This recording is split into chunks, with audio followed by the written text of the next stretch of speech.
নতুন যে কর্মসূচি দিয়েছে সেই কর্মসূচি কিন্তু আসলে দর্শক আপনাদেরকে জানিয়ে রাখি, অর্থাৎ মার্চ ফর ইনসাফ, সেই যে কর্মসূচি অর্থাৎ 7 জানুয়ারি পর্যন্ত তারা এই কর্মসূচি তারা দিয়েছেন। 7 জানুয়ারিতে বিভিন্ন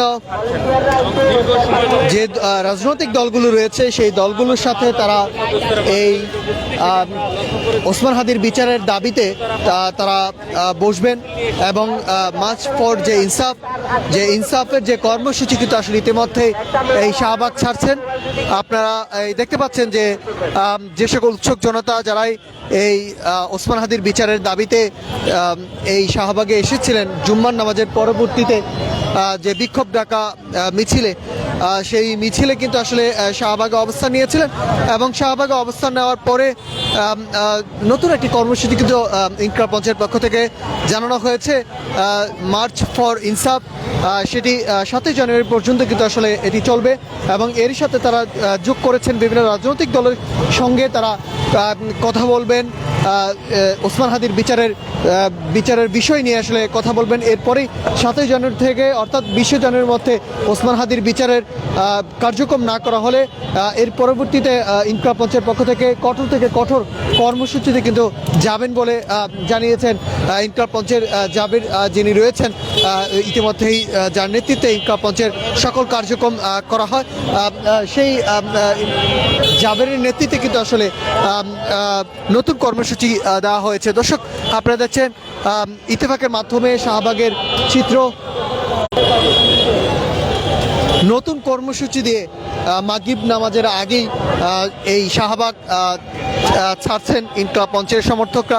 ইতিমধ্যেই আপনারা দেখতে পাচ্ছেন কিছুক্ষণ আগেই স্লোগানে মুখরিত এই শাহবাগ ওসমান হাদির বিচারের দাবিতে। সেই বিচারের আওতায় কিন্তু আসলে নিয়ে আসার জন্য কিন্তু 7 জানুয়ারি থেকে অর্থাৎ 20 জানুয়ারি পর্যন্ত তারা যে ওসমান হাদির বিচারের কার্যক্রম না করা হলে পরবর্তীতে নতুন কর্মসূচি কিন্তু আসলে দিবেন, এমনটাই কিন্তু আসলে বলছিলেন। কথা বলার চেষ্টা করবো, আপনারা কোথা থেকে আসছেন, কি দাবিতে এখানে অবস্থান নিয়েছেন? দাবিটা বলুন। আমরা হাজি হত্যার বিচার চাই। কারণ সে একটা অনেক ভালো মানুষ ছিল, দেশপ্রেমিক ছিল, আমরা চাই তার হত্যার বিচার। কারণ সে আমাদের কাছে বলেও গেছে তার হত্যার জন্য বিচারটা আমরা আদায় করি, সে বলেই গেছে আমি না থাকলেও আমার হত্যার দাবিটা আপনারা অবশ্যই চাইবেন। তারা যে হত্যা করছে তার বিচারটা আমরা সবাই চাই। 18 ডিসেম্বর তিনি মারা গেছেন সিঙ্গাপুরের চিকিৎসাধীন অবস্থায়।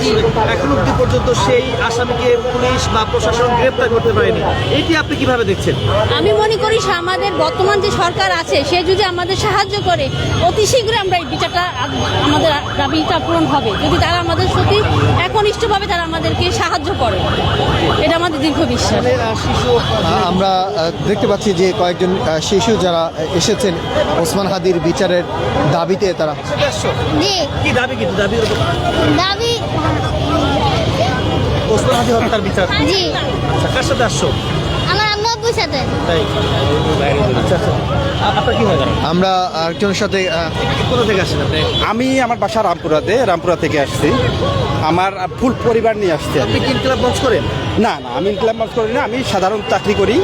আমি এখানে আসছি মূলত আমার সন্তানদেরকে ভবিষ্যৎ প্রজন্মকে সচেতন করার জন্যে, বা ওসমান হাদি কি ছিল এটা বোঝানোর জন্য নিয়ে আসছি। ওসমান হাদির প্রতি এত ভালোবাসা কেন? একটু ওসমান হাদি মূলত বাংলাদেশের প্রাণ ছিল, যে আসলে ষড়যন্ত্র বলেন, এই দেশের আপামর জনসাধারণের যে কথা আমরা বলতে পারি নাই, আমাদের মুখপাত্র হয়ে সেই কথাগুলো সে বলছে।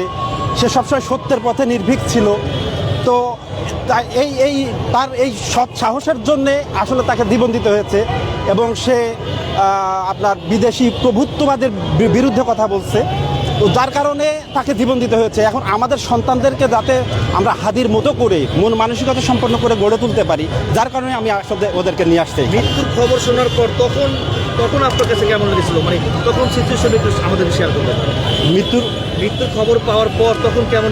মৃত্যুর খবর পাওয়ার পরে এটা আপামর জনসাধারণ যারা বাংলাদেশপন্থী মানুষ যারা প্রত্যেকেই তো ব্যাপকভাবে কষ্ট পেয়েছে। আসলে সে যে এভাবে অকালে মারা যাবে বা অকালে চলে যাবে এটা তো আমরা কেউই কল্পনা করতে পারিনি আসলে। বলছিলেন যে তার দুটি সন্তান নিয়ে ওসমান হাদির বিচারের দাবিতে তারা এসেছেন এবং ঔৎসুক জনতা যারা ভিড় করছেন। তার জন্য সাহস তো আমাদেরকে হাদি হয়ে দিয়ে দেবে। আপনি কি ইনকিলাব মঞ্চ করেন? ইনকলাব মঞ্চ করি বলতে আপনার আমি এখন ইনকলাব মঞ্চের অধীনে যে প্রোগ্রামগুলো হচ্ছে সেখানে পার্টিসিপেট করার জন্য আসি। আমার বাসা উত্তরে ছিল, এখন শেয়ারপাড়াতে আছে, সেখান থেকে আমি আসছি। মেনলি এখানে আসার একমাত্র উদ্দেশ্যই হচ্ছে যে এই মুহূর্তে এখন এতদিন তো ছিল আসলে যে আদি ভাই আমাদের জন্য অনেক অবদান রেখে গেছেন, অল্প সময়ের ভিতরে যে কথাগুলো বলে গেছেন সেগুলো আমাদের মনের কথা আসলে। আর এখন আসার একমাত্র কারণ হচ্ছে তার বিচার যেন নিশ্চিত হয়। সে যেহেতু বলে গেছে আমাদেরকে এটা যে তার বিচার হয়, সে গুলি খেয়ে মারা গেছে, তাতে কারো কোনো আসলে বিকারগ্রস্ত হওয়ার কোনো ইয়া নাই আর কি। তারা কোনোভাবেই কোনো ফিলিংস নেই তাদের। আর সে যে গালি দিয়ে গেছে অথবা যে গালিটা আমরা স্লোগানে দিই আর কি, সেটাতে অনেকেই বিব্রত অথবা বিপর্যস্ত হয়ে যায়।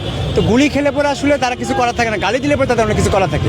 এখানে মেনলি অনেকেই সাথে আমিও এইভাবে কারণে আসছি যে হাদি ভাইয়ের হত্যার নিশ্চিত একটা বিচার যেন আমরা করতে পারি এবং এই প্রসেশন যেন দিনকে দিন বাড়তে থাকে। কোনোভাবে যেন এটা পার পেয়ে যাওয়ার কোনো সুযোগ কোনো সরকার দিলেও অথবা কোনো সরকার অন্য কোনো দলকে কোনোভাবে সুযোগ না দেয়, এটা আমরা নিশ্চিত করতে চাই। আমরা দেখছিলাম যে আসলে উৎসুক জনতা যারা আসছেন এই ওসমান হাদির বিচারের দাবিতে, ইতিমধ্যেই ইনকিলাব মঞ্চের পক্ষ থেকে নতুন কর্মসূচি দেওয়া হয়েছে, মার্চ ফর ইনসাফ। সেই কর্মসূচি তারা দিয়েছেন প্রতিটি জেলায়, প্রতিটি বিভাগে তারা এই মার্চ ফর ইনসাফ এবং লিফলেট বিতরণ করবেন। এবং যে রাজনৈতিক দলগুলো রয়েছে, রাজনৈতিক দলের সঙ্গে তারা ওসমান হাদির বিচারের বিষয় নিয়ে কিন্তু আসবেন, কথা বলবেন এবং সকল বিষয় নিয়ে কিন্তু এর মধ্যে 7ই জানুয়ারি থেকে অর্থাৎ 20শে জানুয়ারির মধ্যে ওসমান হাদির বিচারের কার্যক্রম না করা হলে কঠোর থেকে কঠোর কর্মসূচিতে যাবেন ইনকিলাব মঞ্চ, এমনটাই হুঁশিয়ারি দিয়ে কিন্তু আসলে তারা এই শাহবাগ যে অবরোধ সেটি কিন্তু আসলে ইতিমধ্যেই ছেড়েছেন। আপনারা দেখতে পাচ্ছেন শাহবাগের যে যান চলাচল সেটি কিন্তু আসলে ইতিমধ্যেই যান চলাচল শুরু হয়ে গিয়েছে। আপনাদেরকে আবারও যুক্ত করব ইত্তেফাকের লাইভে। আপনাদের সঙ্গে আমি যুক্ত রয়েছি নাহিদ হাসান। আপনারা দেখছেন ইত্তেফাকের মাধ্যমে, কে কোথা থেকে দেখছেন কমেন্ট করে আমাদেরকে জানাতে পারেন। এবং দর্শক, ইতিমধ্যেই কিছুক্ষণ আগেও কিন্তু আসলে ইনকিলাব মঞ্চের নতুন কর্মসূচি দেওয়া হয়েছে মার্চ ফর ইনসাফ, এবং সেই মার্চ ফর ইনসাফের যে কর্মসূচি সেটি হলো লিফলেট বিতরণ থেকে শুরু করে সারা বাংলাদেশে বিভিন্ন জায়গায় তারা মার্চ ফর ইনসাফ যেটি কর্মসূচিতে সেটি ভূমিকা পালন করা হবে। এরপরে তারা লিফলেট বিতরণ করবে, রাজনৈতিক দলের সঙ্গে তারা কথা বলবেন ওসমান হাদির বিচারের বিষয় নিয়ে। এরপরে আসলে অর্থাৎ 7ই জানুয়ারি থেকে অর্থাৎ 20শে জানুয়ারির মধ্যে ওসমান হাদির বিচারের কার্যক্রম, সকল কার্যক্রম যদি শেষ না হয় ততক্ষণ এরপরে কিন্তু আসলে কঠোর থেকে কঠোর কর্মসূচিতে নামবেন, এমনটাই কিন্তু হুঁশিয়ারি দিয়েছেন ইনকিলাব মঞ্চের পক্ষ থেকে। কিন্তু আসলে ইতিমধ্যেই কিন্তু আসলে যান চলাচল কিন্তু আপনারা দেখতে পাচ্ছেন যে চলমান রয়েছে। শাহবাগে কিছুক্ষণ আগে যেই